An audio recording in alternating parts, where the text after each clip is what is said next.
There's another two questions from Mr. Rudy. Basically, you want to say what you explain seems like deterministic principle. It's already determined. Like it's only one singular existence. So where is the position of the free will then and our desire? It is our desire and free will also already destined or deterministic by the singular self-existence. So what we call free will actually is not our free will, but it's come from the singular existence. That's the first question. So I will leave it first to you to answer that first question. Yes, maybe let me try and answer that first, because that's a loaded question. So let me try and get through that first, and then we can move on to the second one. So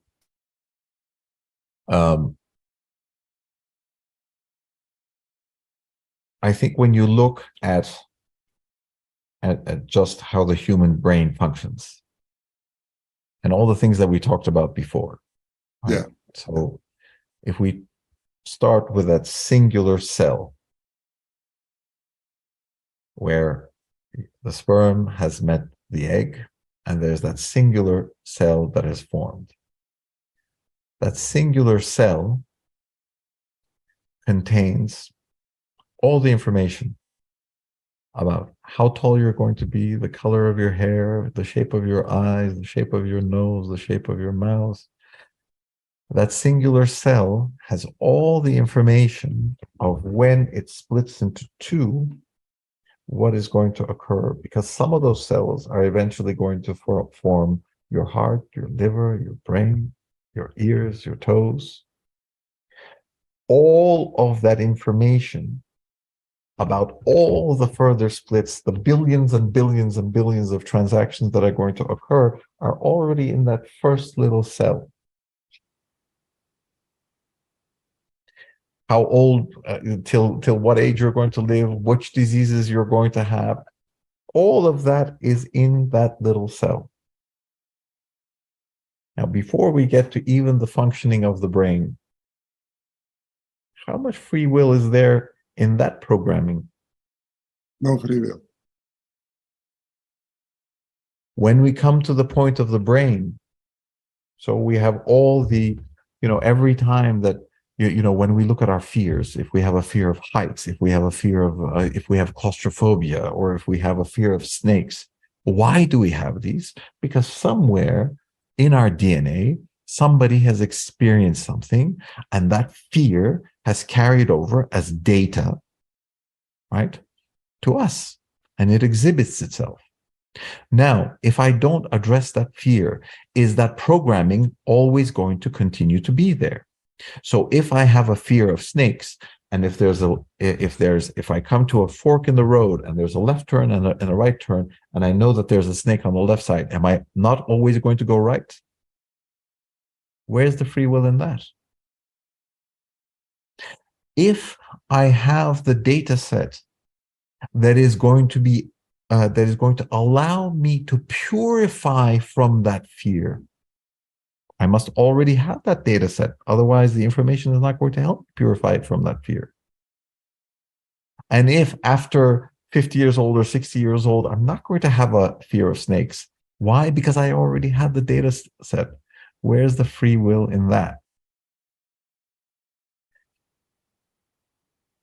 We are capable of change. We are capable of evolving. We are capable of many, many things. The point of free will comes in at the point where we have to create an I. There has to be a little me sitting in my brain saying, I'm going to go left or I'm going to go right. When there is no I, there is no free will. There just is. Okay. It's just the universe manifesting itself.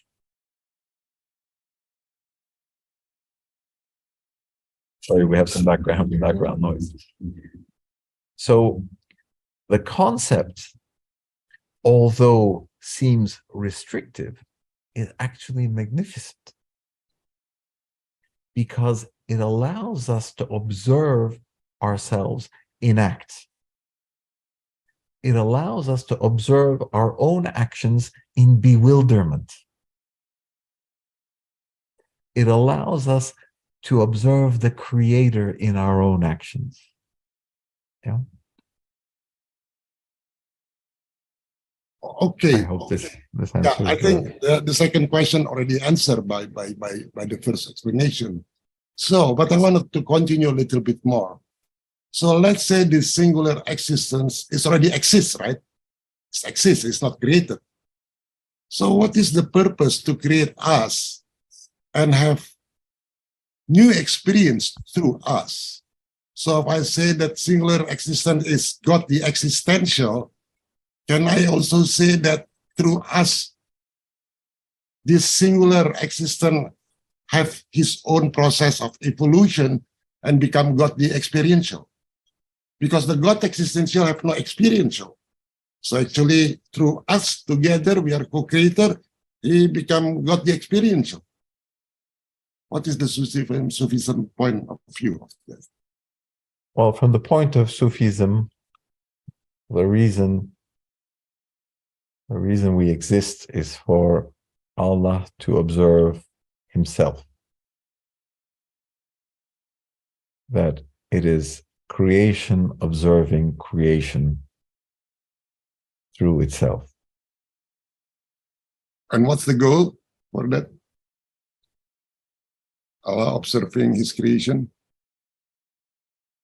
Now What's you the are purpose? reaching beyond my capabilities. Oh, okay. There So,